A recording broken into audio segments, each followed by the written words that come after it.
స్థిరపరచుము. నీ వాక్యము నాలో స్థిరపరచుము. నీ సత్యము నాలో స్థిరపరచుము.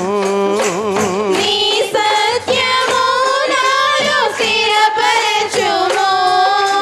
మారు మనసు దయచేయుము నాకు. మారు మనసును దయచేయుము నాకు.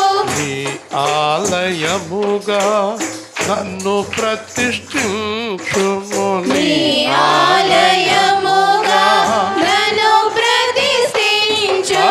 ఆరాధన ఆరాధన ఆరాధన ఆరాధన.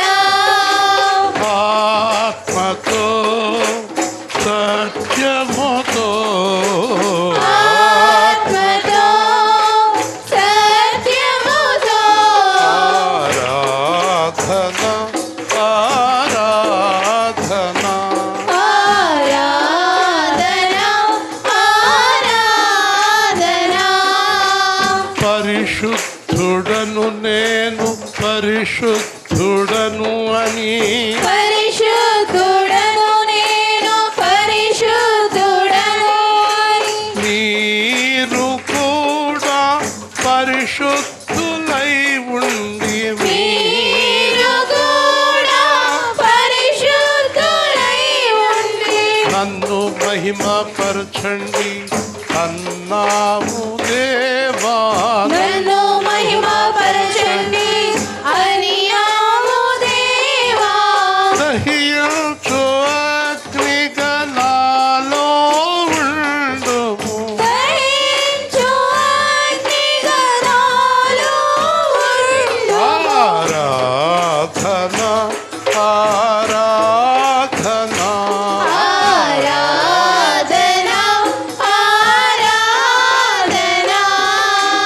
ఆత్మతో సత్యముతో ఆత్మతో సత్యముతో. ఆరాధన ఆరాధన ఆరాధన ఆరాధన. పరిశుద్ధుడా పరిశుద్ధుడా పరిశుద్ధుడా పరిశుద్ధుడా. పరమాత్ముడా పరమాత్ముడా పరమాత్ముడా పరమాత్ముడా. ఆరాధన ఆరాధన ఆరాధన ఆరాధన. ఆరాధన ఆరాధన ఆరాధన ఆరాధన. ప్రార్థన చేయండి. నేను జీవించి ఉన్నంతకాలం నీకు ఆలయంగా ఉండాలి, నన్ను ఎప్పుడు విడిచిపెట్టొద్దు అని అడుగుదామా? నా లోపల ప్రవేశించి నీకు ఇష్టం కాని అన్నీ తొలగించి నాలో నివసించు. ఈరోజు అద్భుతమైన దినము. యేసు ఇంకా మనలో స్థిర నివాసం ఏర్పరచుకోవాలి. అస్తమానం ఆయన్ని బాధ పెట్టొద్దు, ఇంకొద్దు. ఆ పాత జీవితం రద్దు, ఆ పాప జీవితం రద్దు. కొత్త జీవితం, నూతనమైన రూపం, నూతనమైన హృదయం, నూతనమైన హృదయం. మీకు ఎంతో మేలు కలుగుతుంది. మీ జీవితాలు ఎంతో బాగుంటాయి. నేను వాగ్దానం చేస్తున్నాను యేసుక్రీస్తు తరపున. ఈరోజు మీరు ఆయనకి దేవాలయంగా మారిపోతే ఈరోజే మీకు ఆశీర్వాదం ప్రారంభం. మీరు ఊహించని కార్యాన్ని ఈ ఈస్టర్ లోపల చూడగలుగుతారు. అద్భుతాలు జరుగుతాయి. ఎన్నాళ్ళ నుంచో మీరు ఎదురు చూస్తున్న కార్యాలు ఈ సమయంలో నెరవేరుతాయి. ఇంకా దేవుడికి ఆలయం అయిపోండి. చెడ్డ ఆలోచనల నుంచి విడుదల పొందండి. ప్రార్థించండి, ప్రేమించండి, శత్రువులుగా ఎవరిని చూడకండి, అందరిని క్షమించండి, అందరినీ ప్రేమించండి, మారిపోండి. మీ పద్ధతి మార్చుకోండి, మీ వ్యక్తిగతమైన ఆలోచనలు కట్టిపెట్టండి, మీ శరీర సంబంధమైన ఆలోచనలు కట్టిపెట్టండి, ఆత్మ సంబంధులుగా మారిపోండి. ఆ పగలు, ద్వేషాలు, ఆ మాటలకి గడిచిన కాలమే చాలు. ఇంకొద్దు. అబద్ధాలు మానేద్దాం, ఆ అబద్ధాలు విడిచిపెడదాం.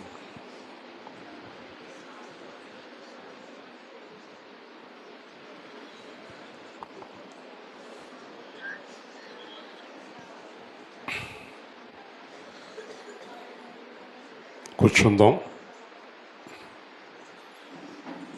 ఈరోజు సందేశాన్ని కొంచెం ఇంకా ఎక్కువ జాగ్రత్తగా వినండి. ఈ సందేశాల కోసం ఎన్నో మందిరాలు ఎదురు చూస్తున్నాయి, కానీ ఈ సందేశాలు మారిపోతూ ఉంటాయి. కానీ మన సందేశం మారదు. పరిశుద్ధాత్మ ఏది రాశాడో ఆ సందేశం ఇక్కడ ఉంటుంది. ఈరోజు ఈ సందేశాన్ని 3 భాగాలుగా నేను వివరించబోతున్నాను. మత్తయి 21 నేనే చదువుతున్నాను, చాలా శ్రద్ధగా వినాలి. మత్తయి సువార్త 21వ అధ్యాయం, కొత్త నిబంధన 21వ పేజీ. ఆశ్చర్యం ఏంటంటే 21వ పేజీ 21వ అధ్యాయం కొన్ని విచిత్రంగా ఉంటాయి, జాగ్రత్తగా వినాలి. తర్వాత యెరూషలేమునకు సమీపించి ఒలీవ చెట్టు కొండ దగ్గర బెత్సగేకు వచ్చి శిష్యుల 2 చూచి మీదుటున్న గ్రామానికి వెళ్ళి కట్టబడి ఉన్న గాడిద పిల్లను కనబడును, విప్పిన యుద్ధకు తోలుకొని రండి.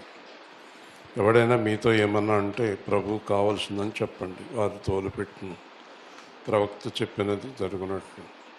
నీ రాజు సాత్వికుడై గాడిదను భారవాహక పశు పిల్లను చిన్న గాడిదను ఎక్కని యుద్ధకు వచ్చున్నాడని సియోను కుమారుతో చెప్పండి అనున్నది. శిష్యులు వెళ్ళి ఆజ్ఞాపించిన ప్రకారం చేసి గాడిదను పిల్లను తోలుకొని వచ్చి బట్టలు వేయగా బట్టల మీద కూర్చుండెను. జనసమూహంలో అనేకులు తమ బట్టలు దారి పొడుగున పరిచిరి, కొందరు చెట్లు కొమ్మను నరికి దారి పొడుగున పరచిరి. జనసమూహంలో ఆయనకు ముందు వెళ్ళిచుండిన వారు, వెనకొచ్చుండిన వారు, దావీదు కుమారునికి జయము, ప్రభు పేరట వచ్చేవాడు స్తుతింపబడును గాక, సర్వోన్నతమైన స్థలములో జయమని కేకలు వేయుచుండు. యెరూషలేమునకు వచ్చినప్పుడు పట్టణం అంతా ఈయన ఎవరో అని కలవరపడెను. జనసమూహము గలిలీలో నజరేతు వాడకు ప్రవక్త అని యేసు అని చెప్పారు. యేసు దేవాలయంలో ప్రవేశించి క్రయ విక్రయం చేయువారిని వెళ్ళగొట్టి రోకలు మార్చువారి పాలన గువ్వములు అమ్మువారి పీఠములను పడద్రోసి నా మందిరము ప్రార్థనా మందిరము అనబడును అని వ్రాయబడును. మీరు దాన్ని దొంగల గుహగా చేసేవారు. గురుడివారు కుంటివారు దేవాలయంలో రాగా స్వస్థపరచను. ప్రధాన యాజకులు శాస్త్రులు ఆయన చేసిన వింతలు, దావీదు కుమారునికి జయమని దేవాలయంలో కేకలు వేయుచున్న చిన్నపిల్లలను చూచి కోపంతో మండిపడి మీరు చెప్పుచున్నది వినుచున్నావని అడిగిరి. అందుకు యేసు వినుచున్నాను, బాలుల యొక్క చంటి పిల్లల యొక్క నోట స్తోత్రం సిద్ధింపచేస్తున్న మాట మీరు ఎన్నడూ చదవలేదని వారితో చెప్పి వారిని విడిచి పట్టణం నుండి బయలుదేరి బేతనీకి వెళ్ళి బస చేశాను.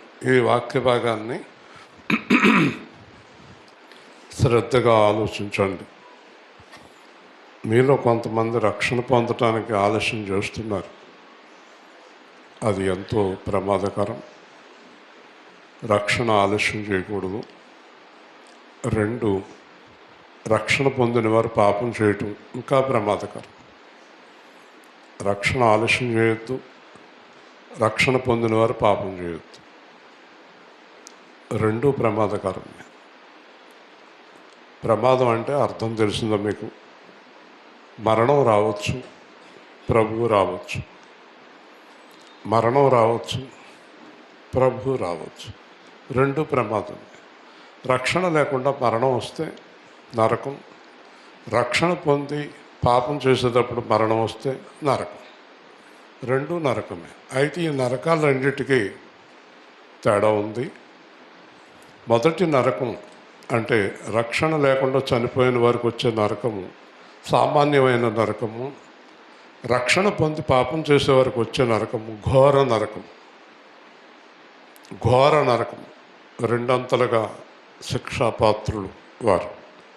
కాబట్టి పాపము తప్పించుకోవాలంటే రక్షణ పొందాలి. రక్షణ పొందిన వారు పాపం చేయకూడదంటే దేవుళ్ళు నిలబడాలి. కాబట్టి 31వ తారీఖున బాప్తిస్వాలకి సిద్ధపడండి. జాగ్రత్తగా దేవుళ్ళో బలంగా ఉండండి. ఇక్కడ 3 భాగాలు. మొదటి భాగం గాడిద పిల్లను, గాడిదను విప్పుట. రెండవ భాగం దేవాలయ ప్రవేశం. మూడవ భాగం స్తోత్రం సిద్ధింపజేయటం. మొదటి భాగంలో కట్టబడి ఉన్న గాడిద, దాని పిల్ల, కట్టబడి ఉన్న కట్లు అనేవి సాతాను వేసిన కట్లు, లోకం వేసిన కట్లు, నువ్వు వేసుకున్న కట్లు. సాతాను వేసిన కట్లు, లోకం వేసిన కట్లు, నువ్వు వేసుకున్న కట్లు. కట్లు అనేది దాస్యానికి గుర్తు. కట్లు అంటే దాస్యము. దాస్యము అంటే సాతాను దాస్యము. సాతాను పాపానికి దాస్యం చేయిస్తాడు. వ్యభిచారం, తాగుడు, జూదం, అబద్ధాలు, మోసం, ఇదంతా సాతాను దాస్యం. దేవుడికి వ్యతిరేకమైన జీవితం. సాతాను వాళ్ళని బంధించేశాడు. అంచేత దేవుడు అంటాడు ఒక చోట లోకసువార్తలో ఒక అమ్మాయిని విడుదల చేసి గూని నుంచి, ఈమెను 18 సంవత్సరాల నుంచి సాతాను బంధించాడు. తిరగకూడదు, అలా పరిగెత్తకూడదు. సాతాను 18 సంవత్సరాల నుంచి బంధించాడు ఆవిడ్ని గూనితో. కొంతమందిని తాగుడుతో, కొంతమందిని వ్యభిచారముతో, కొంతమందిని ధనాపేక్షతో, రకరకాలైన వ్యసనాలతో సాతాను బంధించేశాడు. చాలామంది సాతాను బంధకాల్లో ఉన్నారు. కట్లు, యేసు వచ్చి కట్లు విప్పాడు. ఆమె వెంటనే విడుదల పొందింది, గూనె తగ్గిపోయింది. అలాగే 38 ఏళ్ళ నుంచి పడి ఉన్నవాడు, అలాగే గదరైన దగ్గర, శ్మశానాల దగ్గర 2000 దెయ్యాలతో ఉన్నవాడు, వీళ్ళందరూ కూడా సాతాను చేత కట్టబడిన వారు, మనుష్యులుగా కట్టబడిన వారు. ఐగుప్తులో ఇశ్రాయేలు జనాంగం మనుష్యులుగా కట్టబడ్డారు. అంటే దాని అర్థం ఏంటంటే వాళ్ళకి మాంసం కూర ఉందంట అక్కడ. వాళ్ళు అంటారు, మోషే కూడా వచ్చినప్పుడు మాకు ఐగుప్తులో మాంసం కూర ఉండేది, మాకు సుఖంగా ఉండేది అక్కడ, మాకెంతో బాగుండేది అక్కడ. అంటే సుఖ జీవితం, సుఖం. అది దాస్యమైన ఏదైనా సుఖం కావాలి. వీళ్ళకి సుఖమే ముఖ్యం. అది దాస్యమైనా పర్లేదు, ఎన్ని తప్పుడు పనులైనా పర్లేదు, సుఖమే ముఖ్యం. సుఖం. ఆ సుఖం కోసం దాస్యం చేయటం. 430 సంవత్సరాలు వాళ్ళు దాస్యంలో ఉన్నారు. ఒక చోట ఒక అతను ఉద్యోగం చేస్తున్నాడు. ఆ ఉద్యోగం చాలా భయంకరంగా ఉంది, కానీ జీతం ఎక్కువ. ఇంకో చోట జీతం తక్కువ, ప్రశాంతంగా ఉంటుంది ఉద్యోగం, కానీ జీతం ఎక్కువైన ఉద్యోగంలోనే ఉన్నాడు. ఎందుకంటే డబ్బుల కోసం కట్టబడి ఉన్నాడు. డబ్బుల కోసం వ్యభిచారం. మనుషులు వేసుకున్న కట్లు, లోకం వేసిన కట్లు, సాతాను వేసిన కట్లు. ఈ కట్లో ఉన్నారు జనాంగం అంతా కూడా. ఈ కట్లో ఉన్నటువంటి వారిని దేవుడు చూచాడు. శిష్యులతో అంటున్నాడు, కట్టబడి ఉన్న గాడిద, కట్టబడి ఉన్న గాడిద పిల్ల. యేసుప్రభు చూశాడు. వాళ్ళెవరికి తెలియదు, యేసుప్రభుకు తెలుసు. ఉదాహరణకి ఇక్కడ ఉన్నటువంటి మనందరం స్వేచ్ఛగా ఉన్నామో, కట్టులతో ఉన్నామో, దేవుడికి బాగా తెలుసు. నిన్నటి దినాన ఎన్టీవీలో మరి టీవీ 9లో నిన్నటి దినాన చూశాను. ఒక అతను లారీ డ్రైవింగ్ చేస్తూ 2 అమ్మాయిలను కలిగి ఉన్నాడు. కష్టపడి 2 డ్యూటీలు చేసి ఆ పిల్లలిద్దరిని చదివించుకుంటున్నాడు. ఒక అమ్మాయి డిగ్రీ చదువుతుంది, ఒక అమ్మాయి ఇంటర్మీడియట్ చదువుతుంది. వాళ్ళకి 1 నెల నుంచి ఆరోగ్యం బాగుండట్లేదు. వాళ్ళ అమ్మ అంది పిల్లలకి ఏంటో ఆరోగ్యం బాగోలేదని అనేటప్పటికీ వాళ్ళిద్దరిని ఆ టీవీలో స్క్రోలింగ్ వస్తుంది. వాళ్ళిద్దరిని హాస్పిటల్ తీసుకెళ్తే డిగ్రీ చదివే అమ్మాయికి 6వ నెల, ఇంటర్మీడియట్ చదివే అమ్మాయికి రాజు తిరగని ఊరుకోను. ఇంటర్మీడియట్ చదివే అమ్మాయికి 3వ నెల గర్భం, ఇంటర్మీడియట్ చదివే అమ్మాయికి 3వ నెల, డిగ్రీ చదివే అమ్మాయికి 6వ నెల గర్భం. 2 గర్భవతులే. ఆ తల్లికి అర్థమైందో లేదో మనకు తెలియదు. అప్పుడు ఇంటికి వచ్చాడు. ఇంటికాడ భార్యని పిల్లల్ని దింపాడు, బయటికి వెళ్ళాడు. పురుగుల మందు కొనుక్కొని తాగేసి చచ్చిపోయాడు. ఎందుకంటే రాత్రి పగలు నేను లారీలో తోలి నా పిల్లలిద్దరు బాగా చదువుకుని మంచి ఉద్యోగాలు చేసి మంచి వివాహం చేద్దామని నేను రాత్రి పగలు ఈ లారీలో తిరిగాను. చివరికి జరిగింది ఇది అని అతను చనిపోయాడు. యవ్వనంలో ఉన్న పిల్లలు పిచ్చి పిచ్చి స్నేహాలు, పిచ్చి పిచ్చి పనులు చేశారంటే జాగ్రత్త. పెద్దవాళ్ళు కానీ పిల్లలు కానీ వ్యభిచార కార్యక్రమాలు, స్నేహ కార్యక్రమాలు, వీడియో కార్యక్రమాలకి దూరంగా పారిపోండి. లేదా దేవాలయానికి రాకండి, సంఘానికి రాకండి, యేసు ప్రభు పేరు ఎత్తకండి. యేసు ప్రభు పేరెత్తే అర్హత పాపం చేసేవాళ్ళకి లేదు. చూసారా, ఆ తండ్రి చనిపోయాడు. వాళ్ళు చేసిన పనికి ఎంతో భవిష్యత్తు ఉన్న పిల్లల జీవితం నాశనమైపోయింది. వింటూ ఉన్నారా?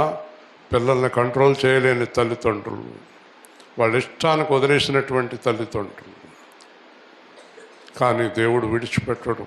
దేవుడు చెప్తున్నాడు, కట్లు కట్టబడి ఉన్న గాడిద కట్టేశాడు. వాడు దీన్ని కట్టేశాడు. వాడు వ్యామోహంతో పడిపోయింది, ఆడితో కొట్టుకుంటుంది, ఆడే లోకం అనుకుంటుంది. తల్లిదండ్రులు అక్కర్లేదు, దేవుడు అక్కర్లేదు, ఎవరు అక్కర్లేదు, వాడే కావాలి. ఆ దుర్మార్గుడు, ఈ దుర్మార్గురాలు ఆ దుర్మార్గుడితో తిరిగి నాశనం అయిపోయింది. ఈ కట్లలో బంధించబడి ఉన్నారు, కట్లతో ఉన్నారు. ఇంకొకడు తాగుడు అనే కట్లతో, ఇంకొకడు ధనం అనే కట్లతో. చాలామంది పాస్టర్లు దేవుడు అభిషేకించి మందిరాలు ఇచ్చి సంఘాలు ఎత్తే డబ్బులు సంపాదించుకునే కట్లలో పడి ఉన్నారు. నిన్నటి దినాన్ని చూపిస్తుంటే ఒక పాస్టరు, 2 అబ్బాయిలు, 3 సంఘాలు. తండ్రి 5,000 ఇమ్మంటున్నాడు, కొడుకు 3,000 ఇమ్మంటున్నాడు, ఇంకో కొడుకు 2,000 ఇమ్మంటున్నాడు. కవర్లో పెట్టి డబ్బులు రండి అంటున్నాడు. వీళ్ళకి ఏదో ఒరిగిపోద్దంట కవర్లో పెట్టి డబ్బు తెస్తే. వీళ్ళు కష్టంలో ఉన్నారు. సేవకులు మోసగాళ్ళు, వేషగాళ్ళు, విశ్వాసులు మోసగాళ్ళు, వేషగాళ్ళు. దేవుడు మందిరంలోకి ప్రవేశించినప్పుడు ఆ మందిరంలో ప్రార్థన లేదు. అందరూ దొంగలే, మందిరం అంతా దొంగలే.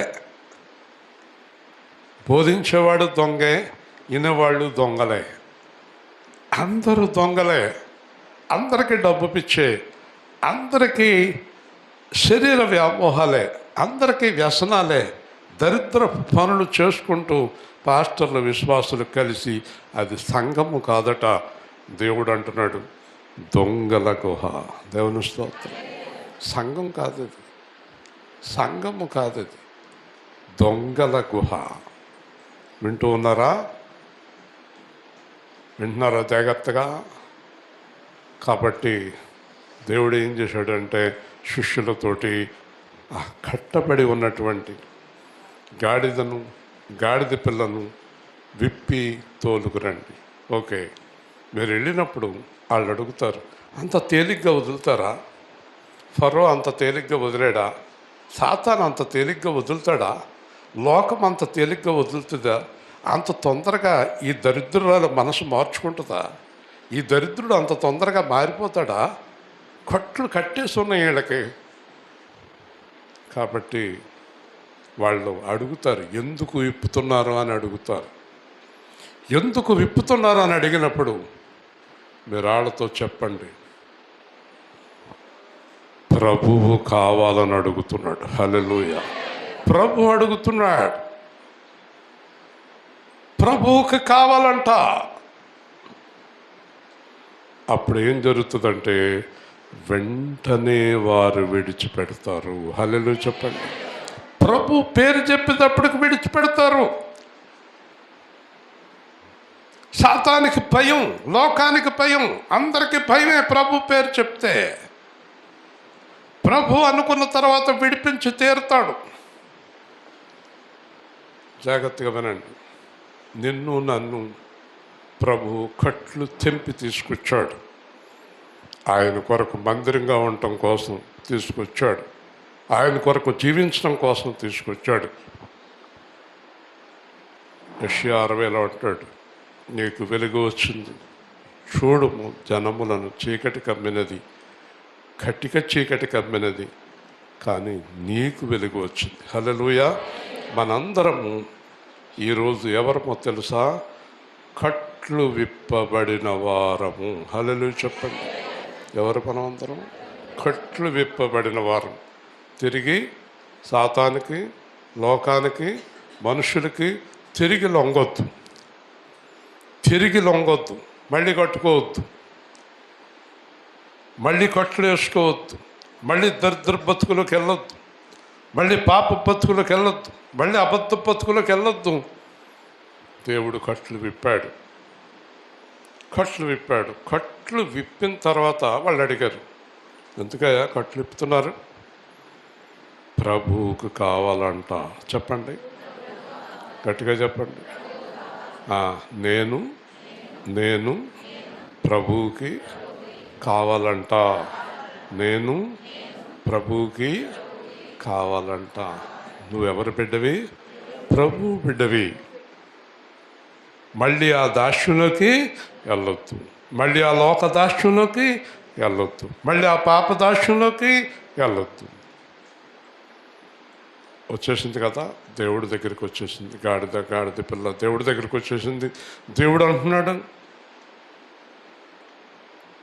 వస్త్రములతో అలంకరించండి. హల్లెలూయా.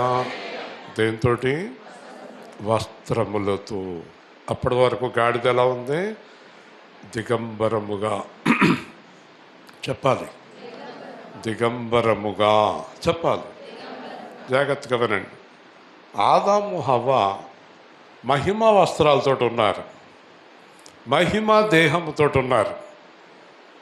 దేవుడు సృజించినప్పుడు మహిమా దేహాలు ఇచ్చాడు, మహిమా వస్త్రాలు ఇచ్చాడు వాళ్ళకి.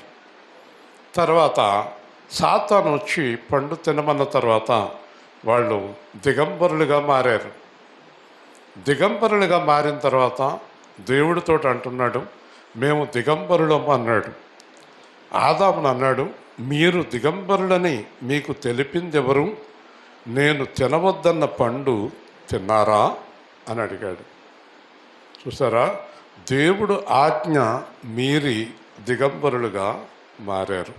అలాగే ప్రకటన గ్రంథంలో ధనవంతుడితో చెప్తాడు, నువ్వు ధనవంతుడు అని అనుకుంటున్నావు కానీ నా దృష్టిలో దరిద్రుడువు. హల్లెలూయా. నీకు వస్త్రాలు ఉన్నాయి అనుకుంటున్నావు కానీ నువ్వు దిగంబరివి. కాబట్టి ఈ దిగంబరులుగా మారిన వారికి దేవుడు చర్మపు చొక్కాయలు కుట్టించి ఇచ్చాడు, వస్త్రాలు కుట్టించి ఇచ్చాడు. అలాగే ఈ రోజున నీకు నాకు వస్త్రాలను కప్పాడు. ఇక్కడ గాడిద, దిగంబరంగా ఉన్న గాడిదకు తీసుకొచ్చి దానిపైన వస్త్రాలు వేశారు. హల్లెలూయా. వస్త్రాలు కప్పారు. దాని పేరేంటో తెలుసా? రక్షణ వస్త్రము. హల్లెలూయా. రక్షణ వస్త్రము, ఉల్లాస వస్త్రము, మహిమా వస్త్రము, పరిశుద్ధ వస్త్రము. వస్త్రాలు కప్పాడు, మన మీద వస్త్రాలు కప్పాడు. అక్కడ రాయబడి ఉంది ఏంటంటే, వస్త్రాలు వేసిన తరువాత ప్రభువు కూర్చున్నాడు. హల్లెలూయా చెప్పాడు. ఎవరు కూర్చున్నారు? ప్రభువు కూర్చున్నారు. వస్త్రాలు కట్టిన తరువాత ప్రభువు కూర్చున్నారు.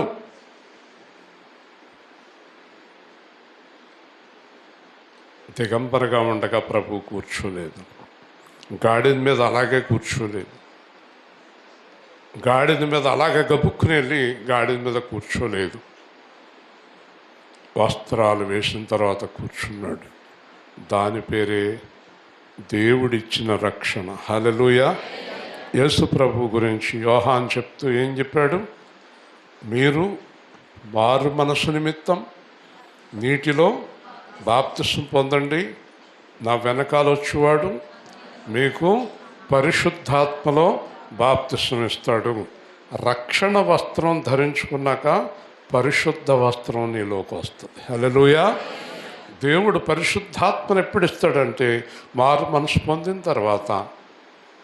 కాబట్టి గాడిదకు వస్త్రాలు కప్పిన తర్వాత ప్రభు కూర్చున్నాడు. ఇప్పుడు చెప్పండి, గాడిద జీవితము ఎంత అద్భుతంగా మారిపోయింది. హల్లెలూయా. గాడిద విలువలేని జంతువు. గాడిద విలువలేని జంతువుని ఎన్నుకున్నాడు. మనలో ఎవ్వరము కూడా యేసు ప్రభువులకు రాకముందు ఏమాత్రము విలువలేని వారము, తృణీకరింపబడిన వారం, మనుష్యుల చేత నిషేధింపబడిన వారం, మనుష్యుల చేత గెంటివేయబడిన వారము. మనల్ని దేవుడు ఎన్నుకున్నాడు. హల్లెలూయా. మనల్ని దేవుడు ఎన్నుకొని ప్రశస్తమైన వస్త్రాలతోటి అలంకరించి ఆయన ఆ గాడిద మీద కూర్చున్నాక ఒక ఆశ్చర్యం జరిగింది. దాన్ని జాగ్రత్తగా వినండి. గాడిద ఒకవేళ వస్త్రాలు కప్పుకొని బయలుదేరి ఎక్కడికైనా వెళుతున్నా ఆ గాడిదని ఎవరు పట్టించుకోరు. వస్త్రాలు కప్పుకొని వెళ్తున్నా కూడా పట్టించుకోరు, నవ్వుతారు. గాడిదేంటి బట్టలు కట్టుకుంది ఏంటి అని నవ్వుతారు. గాడిదను చూసి ఎవరు విలువివ్వరు, గాడిదను చూసి ఎవరు సంతోషించరు. గాడిదేంటి బట్టలు కట్టుకుంది ఏంటని నవ్వుతారు. కానీ ఈ గాడిద వెళుతుంటే అందరూ వాళ్ళ పైన ఉన్నటువంటి వస్త్రాలు తీసి గాడిద కాళ్ళ కింద వేస్తూ ఉన్నారు. హల్లెలూయా. చెప్పు గట్టిగా, దేవుని స్తోత్రం. హల్లెలూయా. అప్పుడు గాడిద ఏమనుకోవాలి? నన్ను చూసి వస్త్రాలు కప్పుతున్నారు అనుకుంటే అది పిచ్చిదే. నిన్ను కాదు, నీ మీద కూర్చున్న దేవుణ్ణి. హల్లెలూయా. హల్లెలూయా. నీ మీద కూర్చున్న దేవుణ్ణి చూసి వస్త్రాలు పరుస్తున్నారు. కానీ కొన్ని గాడిదలు ఉన్నాయి, అడ్డగాడిదలు. భీమవరంలోని పేర్లొత్తి కానీ అక్కడక్కడ గాడిదలు ఉన్నాయి. ఒరే వస్త్రాలు వేయండి రోయ్, నెత్తి మీద పొయ్యండి రోయ్. అడ్డగాడిదలు ఉన్నాయి. పాస్టర్లు చాలామంది ఉన్నారు, యేసు ప్రభు వాళ్ళతోటి.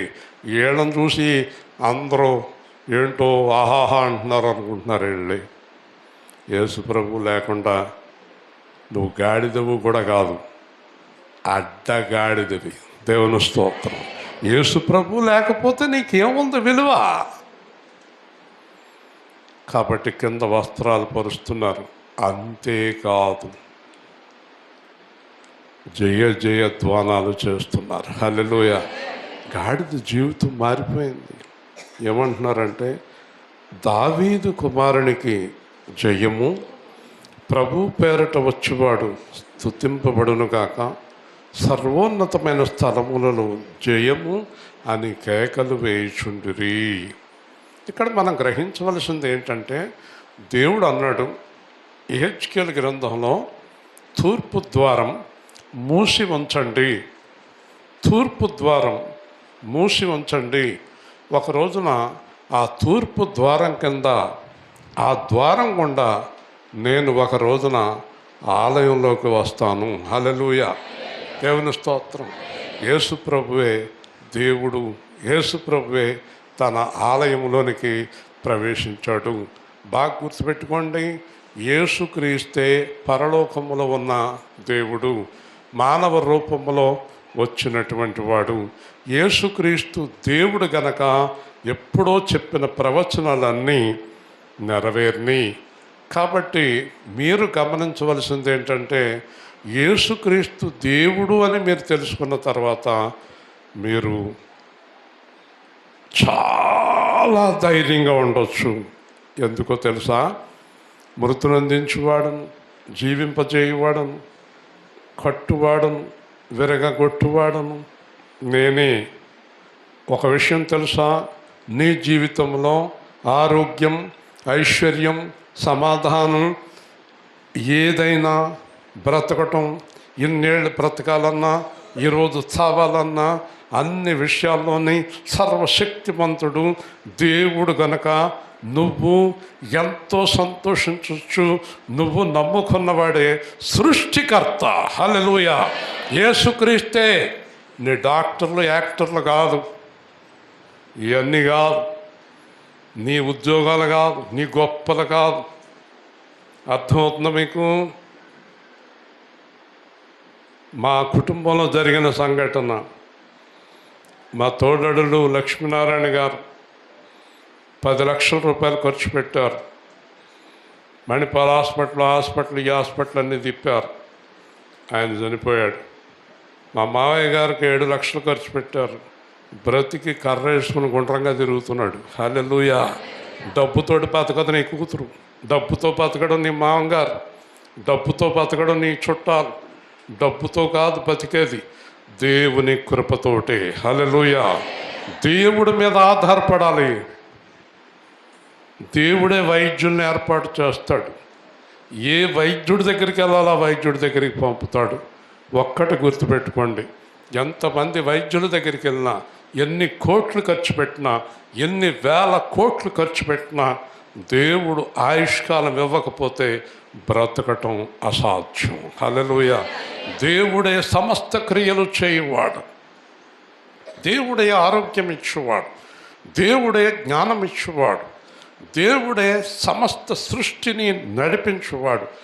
ఆ దేవుడే యేసుక్రీస్తు. హల్లెలూయా!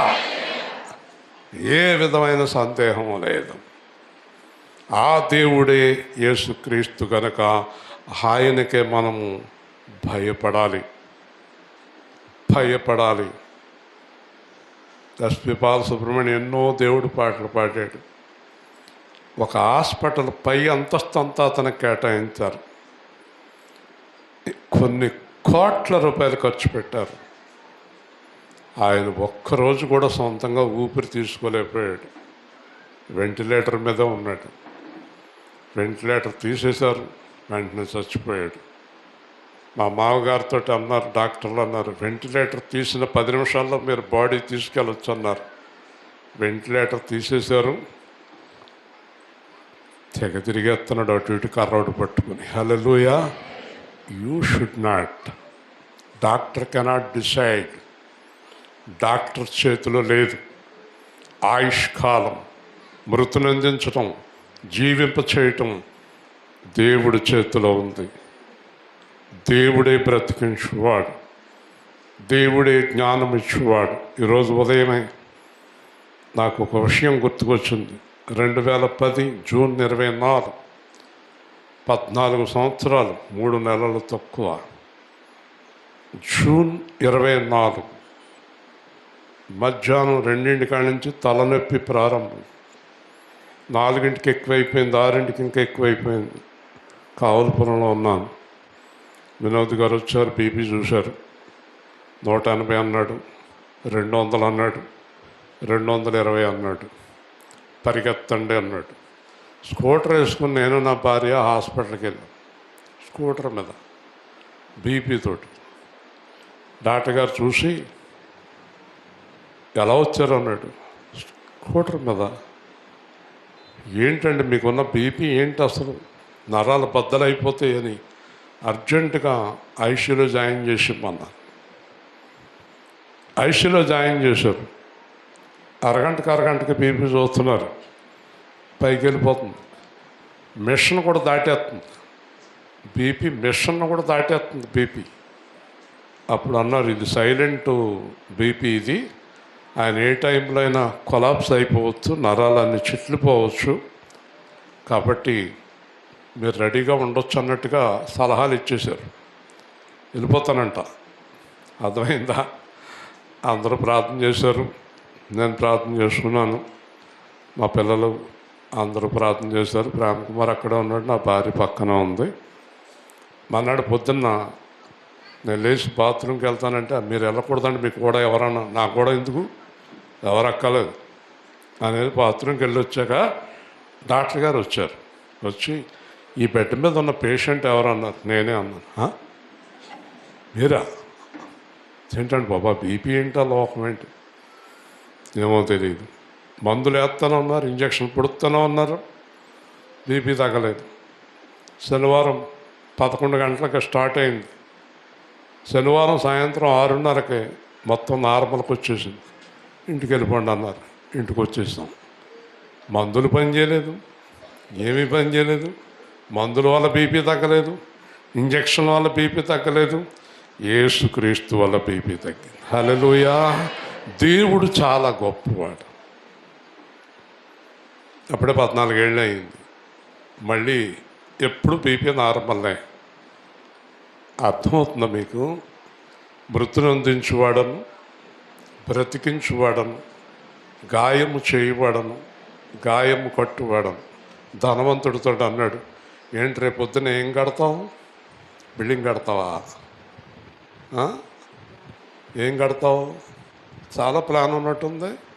అవునండి, ఈ రాత్రి నీకు టైం అయింది నడు. హల్లెలూయా! కాలము, సమయము, ఎవరు ఎంతకాలం బ్రతకాలో, ఎవరి జీవితం ఎంతకాలం ఉండాలో, ఎప్పుడు ఎవరి జీవితం అంతం అవుతుందో, ఎప్పుడు ఎవరి బ్రతుకులు ఎలా ముగుస్తాయో ఎవరి చేతిలో ఉంది? గట్టిగా చెప్పాలి.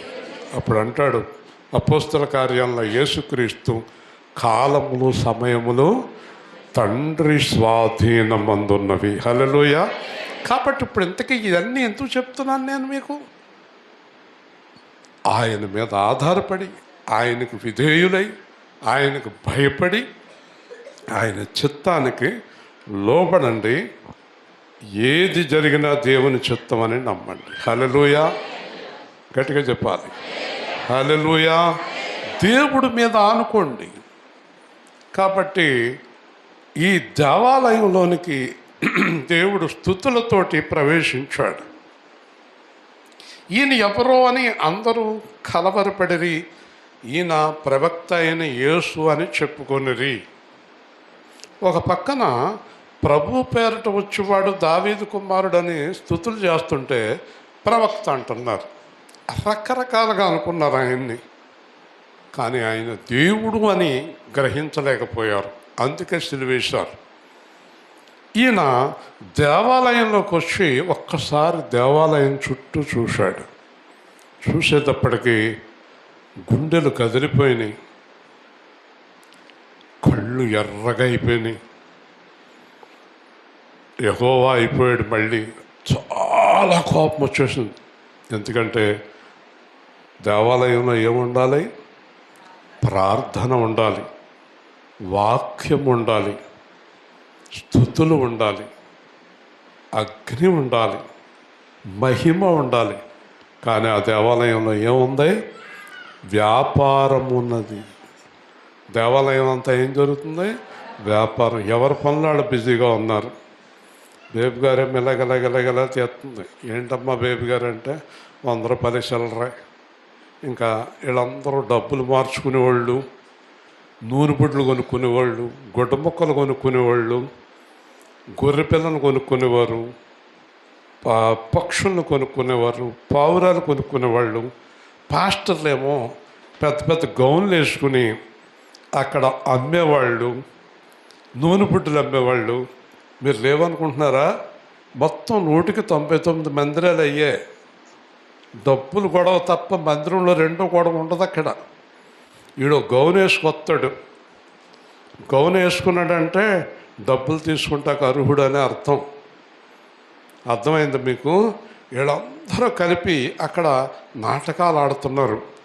వాక్యం లేదక్కడ, ప్రార్థన లేదక్కడ, సువార్త లేదక్కడ. మందిరం అంతా వ్యాపారం, ఎక్కడ చూసినా వ్యాపారం. మందిరం అంటే చిన్నది కాదు, ఏలుపురంత ఉంటుంది. అది సొలొమోను కట్టిన మందిరం. ఆయన చుట్టూ చుట్టూ చూశాడు, ఎక్కడ ప్రార్థన లేదు. మనం 200 మంది కూర్చున్నాం ఇక్కడ. ఈ 200 మందిని ఇలా చూస్తాడు పైనుంచి. మీలో ప్రార్థనా పరులు ఎవరో, దొంగలెవరో, దొంగల గుహ ఏదో, దేవాలయం ఏదో, లేకపోతే పైన నుంచున్నవాడు పెద్ద దొంగో చిన్న దొంగో అన్నీ దేవుడికి తెలిసిపోతాయి. హల్లెలూయా. దొంగలను ఊరుకోడు, దొంగలకు ప్రమాదం. అందుకే ఆ పీఠాలన్నీ పడదోసేసి ఆ గొర్రె పిల్లలన్నీ ఇప్పేసి, ఎవరు మాట్లాడతలేదు, ఇంకా చాలా కోపంగా ఉన్నాడు. కొరడాల కింద తాళ్ళు పేనాడు, కొడతాం మొదలెట్టాడు. తన్నెత్తున్నాడు, గుద్దుతున్నాడు, కొడుతున్నాడు, పరుగులెత్తిచ్చేస్తున్నాడు. అందరినీ పరుగులెత్తిచ్చి చెప్తున్నాడు, నా మందిరము ప్రార్థనా మందిరము. హల్లెలూయా. దేవుని స్తోత్రం చెప్పండి. మీరు ఎలా ఉన్నారు? దొంగల గుహ. ఇక్కడ కూర్చున్న వారిలో, నుంచున్న వారిలో దొంగలెవరు, వ్యభిచారులు ఎవరు, తాగుబోతులు ఎవరు, మోసగాళ్ళు ఎవరు, వంచేవారెవరు, మనుషులను మోసం చేసేవారెవరు, డబ్బు పిచ్చిలో కొట్టుకుని చస్తున్న దుర్మార్గులు ఎవరు, లోకాన్ని ప్రేమించేవారెవరు అని చూస్తాడు. జాగ్రత్త. ప్రార్థనా మందిరంగా కనిపిస్తేనే మీకు ఆశీర్వాదము. హల్లెలూయా. మీ ఇష్టం వచ్చినట్టు జీవించడానికి వీలు లేదు. మన ఇష్టం కుదరదు. ఇంకా మనం దేవుడి పిల్లలం. నేను దేవుని మందిరం. దేవుడు నన్ను కొనుక్కున్నాడు, ఆయన రక్తంతో కొనుక్కున్నాడు, ఆయన పరిశుద్ధాత్మతో నింపాడు. నువ్వెలా ఉన్నావు? దొంగవా, లంచగొండివా, అబద్ధాలు ఆడుతున్నావా, మోసం చేస్తున్నావా, పాపం చేస్తున్నావా? దొంగల గుహ. లేదా నేను ప్రార్థనలో ఉన్నాను, వాక్యంలో ఉన్నాను, యథార్థంగా ఉన్నాను, నేను యేసుప్రభులోకి వచ్చాక ఎవరిని మోసం చేయలేదు, నేను ఎవరి దగ్గర దొంగతనం చేయలేదు, నేను అబద్ధం ఆడలేదు, నేను పరిశుద్ధంగా ఉన్నాను, నేను తప్పు చేయలేదు, దేవుడికి వ్యతిరేకమైన కార్యం నేను చేయలేదు అంటావా? నీ మీద దేవుని కొరడా రాదు. లేదా దేవుని కొరడా నీ మీదకు వస్తుంది. హల్లెలూయా. దేవుని కొరడా వస్తుంది అంటే దేవుని శిక్ష. గుర్తుపెట్టుకోండి, దేవుని కొరడా అంటే ఏదో దేవుడు పట్టుకొచ్చి మిమ్మల్ని కొడతాడని కాదు. దేవుని శిక్ష. ఎవరికి శిక్ష లేదండి? చెప్పాలి. యేసుక్రీస్తునందున్న వారికి ఏ శిక్ష లేదు. అదే సందర్భంలో యేసుక్రీస్తుని మోసం చేసిన వారికి అన్ని శిక్షలే. ఈ శిక్ష ఎప్పుడు విధిస్తాడు? ఇక్కడ వేయచ్చు, చచ్చిపోయాక వేయచ్చు. ప్రజలారా, మీరందరూ నా చేతిలో ఉన్నారు. మీరు ఆయన చేతిలో ఎప్పుడు ఉండరు? మీరు ఎప్పుడు బతుకుంటూ ఉండరు. ఎప్పుడు బతుకుండే వాళ్ళు మానవుల్లో ఎవరైనా ఉన్నారా? చెప్పండి. ప్రతి మానవుడు చనిపోతాడు. చనిపోయిన తర్వాత ఎవరి దగ్గరికి వెళ్ళాలి? ఆయన దగ్గరికి వెళ్ళి నిలబడుతుంది ఆత్మ. ఎన్ని పాపాలు చేసావయ్యా, ఎన్ని మోసాలు చేసావయ్యా అని అడగడా? గ్రంథంలో రాయబడిన ప్రకారం శిక్ష విధింపబడును. హల్లెలూయా. ఈ రోజున కోర్టుల నుంచి తప్పించుకుంటున్నాం, మనుషుల నుంచి తప్పించుకుంటున్నాం, పాస్టర్ గారి నుంచి తప్పించుకుంటున్నాం, భర్త నుంచి తప్పించుకుంటున్నాం, నాన్న నుంచి తప్పించుకుంటున్నాం, అమ్మ నుంచి తప్పించుకుంటున్నాం. ఎవరికి తెలియకుండా పాపాలు చేసేస్తున్నాం. మమ్మల్ని ఎవరు చూడలేదు, మేము చేసే తప్పులు ఎవరు చూడటం లేదు అనుకున్న నువ్వు చస్తావా? చావా? చస్తావు కదా. సత్యాక ఎవరి దగ్గర ఉంటుంది నీ లిస్టు? పోనీ బతుకున్నంతకాలం తప్పించుకున్నావు. తర్వాత అందుకే దేవుడు ఏమన్నాడు?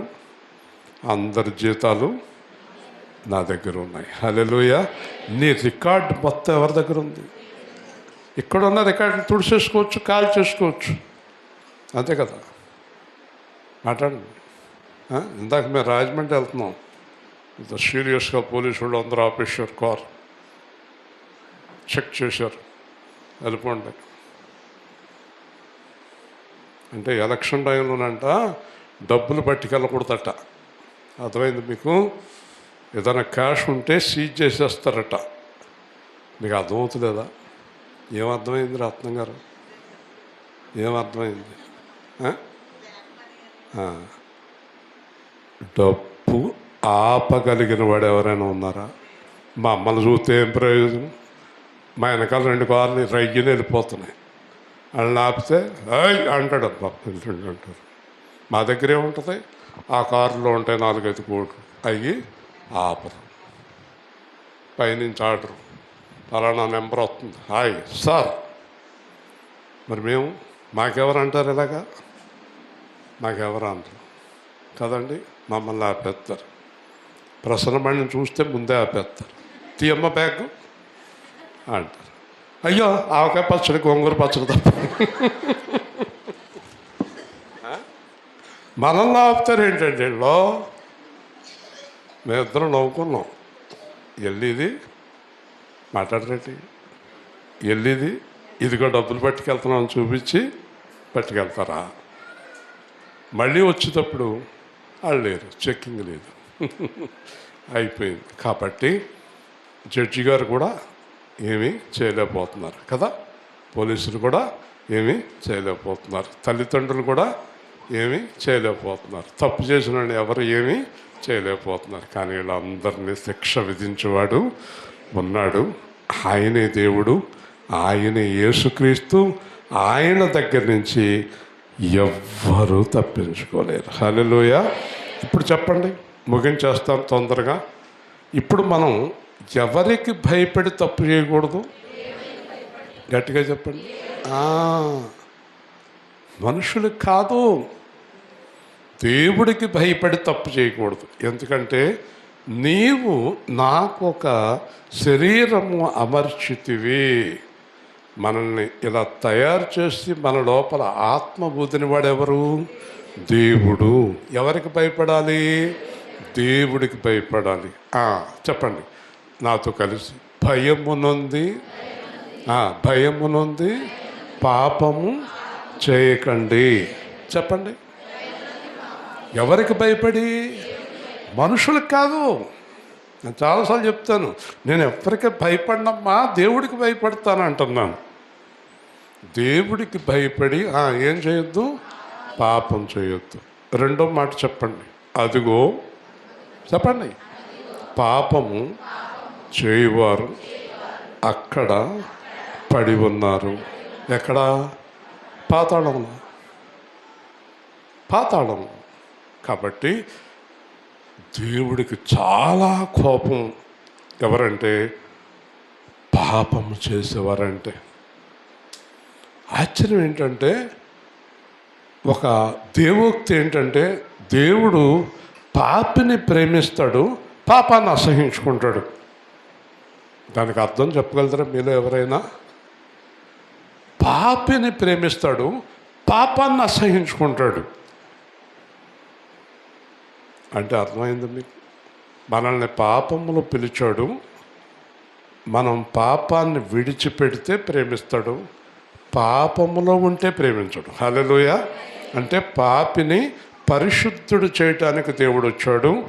మనము యేసు ప్రభువులోకి వచ్చిన తర్వాత ఏది విడిచిపెట్టాలి? పాపాన్ని విడిచిపెట్టాలి. కాబట్టి మనిషి పాపము కలిసి ఉన్నారా? పడిపోతాడు, వెనక్కి కుర్చీతో వెనక్కి పడిపోతాడు. మనిషి పాపము వేరు చేయవచ్చు. ఇంతకీ పాపం అనేది ఎలా ప్రవేశించింది? జాగ్రత్తగా వినండి, ముగించేస్తాం. చూపు ద్వారా, హృదయం ద్వారా, శరీరం ద్వారా, మనసు ద్వారా. పాపానికి ముందు ఏం పడుతుంది? చూపు పడుతుంది. ఏం పడుతుంది? చూపు. చూపునకు రమ్యమైన పండును చూడటానికి ఆ పండు చాలా అందముగా ఉంది, కానీ దేవుడు ఏమన్నాడు? తినొద్దన్నాడు. ఇప్పుడు మనం పాపం చేయకూడదంటే ఏం మానేయాలి? చూత్తం మానేయాలి. ఏం మానేయాలి? మాంతామా కళ్ళు బుర్రులు పడేలాగా చూస్తారు. చూపులో పాపం. చూపు పడ్డాక ఏం పడింది? మనసు పడింది. మనసు పడ్డాక ఏం వెళ్ళింది? శరీరం వెళ్ళింది. అయిపోయిందా? చూసారా? అయిపోయిందా? అందుకే దేవుడు అంటున్నాడు, చూపు, మనసు, శరీరం ఆత్మతోటి అదుపులో పెట్టుకోండి. హల్లెలూయా. అప్పుడు నువ్వు దేవాలయంగా మారుతావు. అప్పుడు నువ్వు దేవాలయంగా మారుతావు. చూపు కంట్రోల్ చేసుకో. చూపు కంట్రోల్ చేసుకుంటే మనసు కంట్రోల్ అయిపోద్ది. మనసు కంట్రోల్ అయితే శరీరం కంట్రోల్ అయిపోతుంది. అందుకే ఏం మార్చుకోమన్నాడు? మనసు మార్చుకోమన్నాడు. చూపు పడింది కానీ మనసు నో అంది, అయిపోయింది, అక్కడితో క్లోజ్. కానీ మనసు వెళ్ళిపోయిందే, శరీరం వెళ్ళిపోతుంది. శరీరం మనసు కూడా వెళ్తుందా? శరీరం కూడా మనసు వస్తుందా? మనసు కూడా శరీరము వెళ్ళిపోతుంది కదండి. వీళ్ళు అంటారు కదా, నా మనసు అంతా నువ్వే. ఎవరు? ఇంకెవడు? 3వ నెల 6వ నెల చేసినాడు. నా మనసంతా నువ్వే. వింటున్నారా? ఆ మనసును స్వాధీనం చేసుకుంటే అందరూ బతుకుతారు. హల్లెలూయా. అందుకే యేసు ప్రభు సువార్త ఏంటమ్మా? మనసు మార్చుకోండి. ఏం మార్చుకోవాలి? మారు మనసు. అంటే చూపు, శరీరం ఆశించిన మనసు స్వాధీనంలో ఉంటే పాపం జరగదు. హల్లెలూయా. పాపం జరగదు. కాబట్టి నా మందిరము, ప్రార్థనా మందిరము దొంగల గోక చేశారు. తర్వాత వాళ్ళందరికీ కోపం వచ్చిందండి. అందరికీ కోపమేనండి యేసు ప్రభు మీద. నా మీద ఎంతమంది కోపంగా ఉన్నారో తెలియదు. కోపంగా ఉన్న యేసు ప్రభుని ఏం చేయలేరు, నన్ను అసలు ఏం చేయలేరు,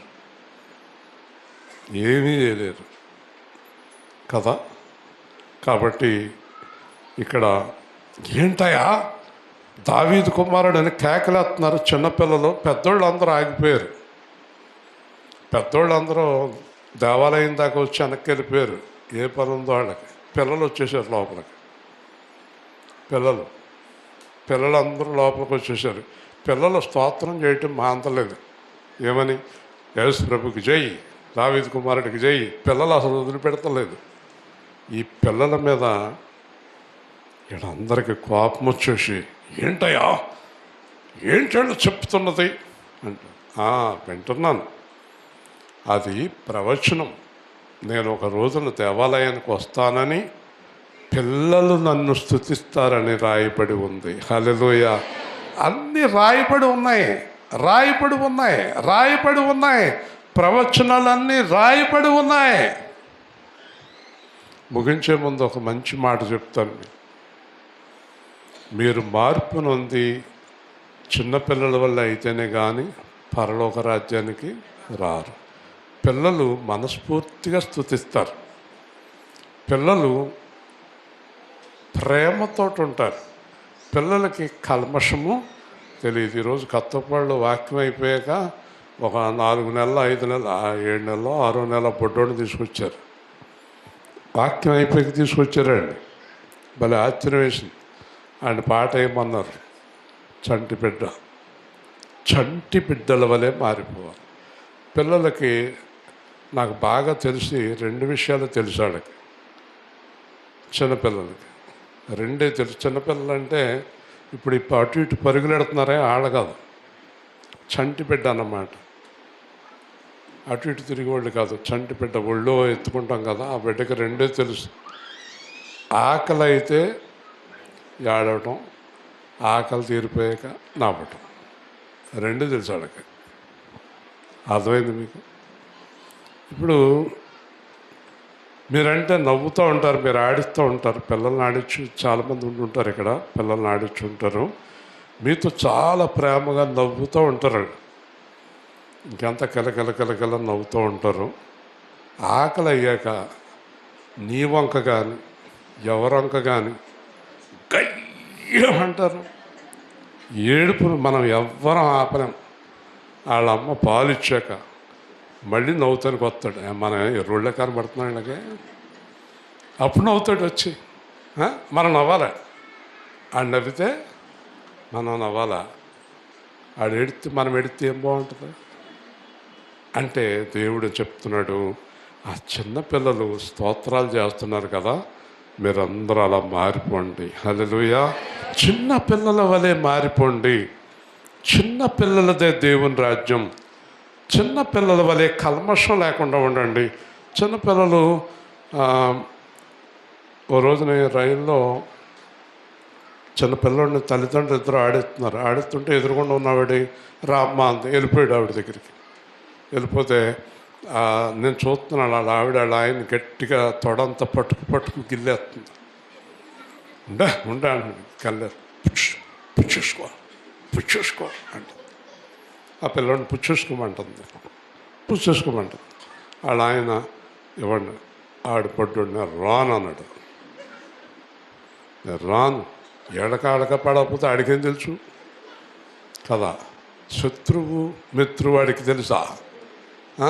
ఓ పిల్ల ఆ మధ్యన ఇప్పుడు కాదు 10 ఏళ్ళు అవుద్ది, తాసుపావుని ఈడ్చిపెట్టి కొట్టి చంపేసింది.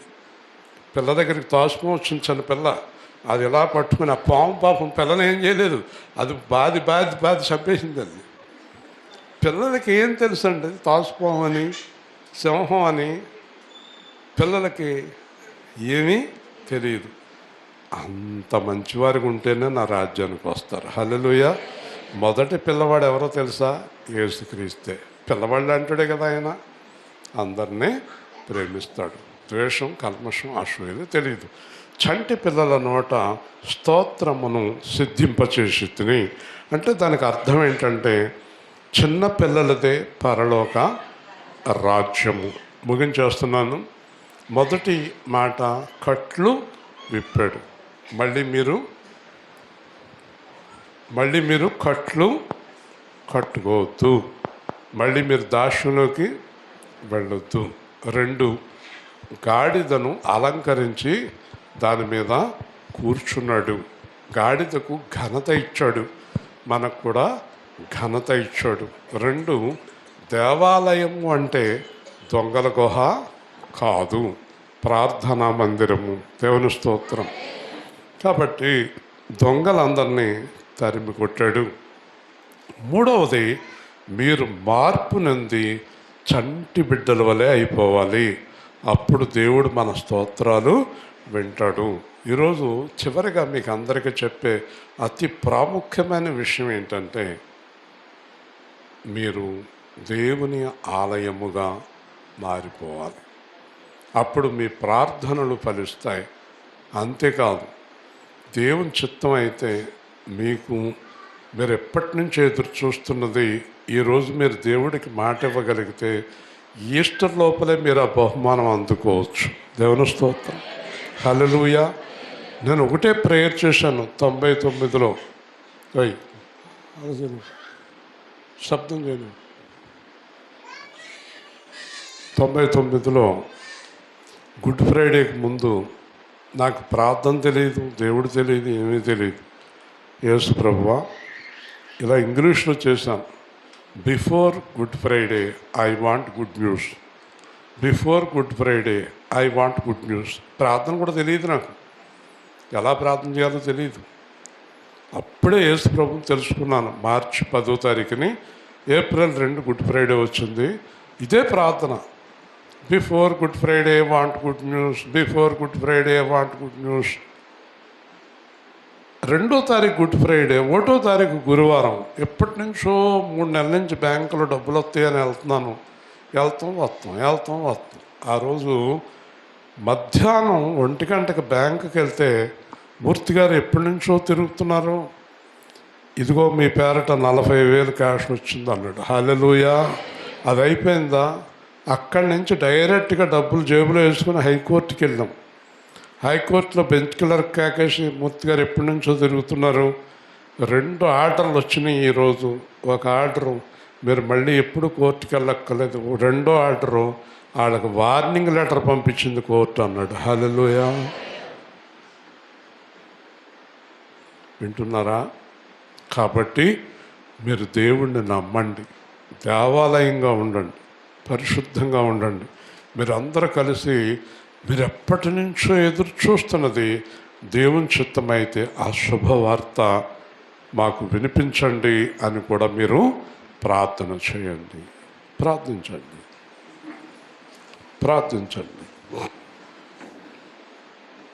ప్రేమ గల తండ్రి, జీవాధిపతి అయిన ప్రభువా, నీ ఘనమైన, ఉన్నతమైన, అత్యంత శ్రేష్టమైన యేసు అను ప్రశస్తమైన నామాన్ని బట్టి స్తోత్రాలు. ఈరోజు మీరు చెప్పిన వాక్యమును బట్టి వందనాలు. మేమందరము యథార్థమును, సత్యమును, పరిశుద్ధమునైన మీ వాక్య ప్రకారం జీవించే కృప మాలో మీరు నివసించి మా జీవితాలకు వెలిగించి మీరు చెప్పినట్టు జీవించే ఆ పరిశుద్ధ జీవితాన్ని అనుగ్రహించమని, మేమందరము కట్టబడి ఉండగా కట్లు విప్పి వస్త్రాలు కప్పి మా మీద మీరు కూర్చొని దేవాలయంలోకి నడిపించారు. మరి మేము మళ్ళీ దొంగల గుహగా మారామేమో, దాని నుంచి విడుదల పొంది దేవాలయంగా మారి చంటి పిల్లల వలె ప్రార్థించే కృప అనుగ్రహించమని, పిల్లలందరినీ దీవించమని యేసు నామములో ప్రార్థిస్తున్నాము. ఆమె. మంచిదండి. ఈరోజు బట్టల ఆదివారం అంటారు, అంటే ఎదుర్కొంటారు దేవుడిని. మంచిదండి సందేశం.